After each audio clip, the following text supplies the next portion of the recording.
now we need to create two div block boxes after the picture of the cookie.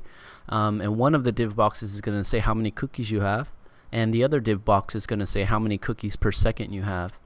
So if we look back at the cookie clicker application that I made, we have the picture of the cookie, and we have the number of cookies that the user has, right? After that, we have the number of cookies per second the user has. Right? You can see here that we have a save and reset button, but that's for another lesson series. We're not going to do that quite just yet. So how are we going to do that? Well, we're going to use this bottom div box and put that information in it. Right? So let's come over here, and inside the bottom box, we're going to say div class equals, and we're going to do 12 columns.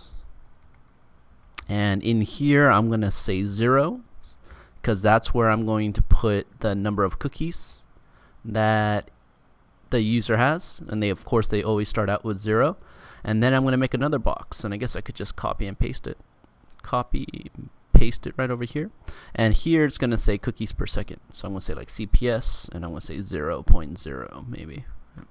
So I'll save that, and I guess now would be also, well, let me go ahead here and refresh, and you can see we have the 0 here and the CPS 0.0. You can, of course, like stylize this, or center it and make it white, or do the different styling that you want to do. But for now, I want to definitely take off this red background. So I'm going to come over here, and of course it's this IDB color that's causing that. So I'm going to take that away, and maybe I could leave this building portion the way it is. But yeah, if I save that, come over here and refresh. Okay, great.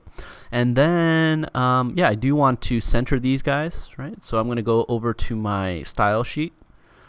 And I make a new style sheet, right? I make a new class. So I'll come over here, and I will call it, I don't know, maybe I could say like cookie info. And you want to try to be as descriptive as possible with these class names, just so that it's easier to find later on when you're debugging. And the first thing I want to do is do a text align center, right? Get them in the center. And then I probably want to make the font size bigger, maybe 20 pixels. And of course, we can also add a Google font, right? And you know how to do that. So I'll go ahead and save that, and then I'll come back to my cookie clicker page. And I'll apply it to this outer div class that contains both of those divs, right? So any class I apply here is going to be applied to the div classes that are inside of it. So I'm going to come over here and say cookie info, save that, refresh it. There we go, right? And you might want to make it a little bit bigger. And you can see here on mine, I set the background color to like a light brown page, and I set the color of the info to a darker brown. Right. And you could do all of those things as you feel you want to.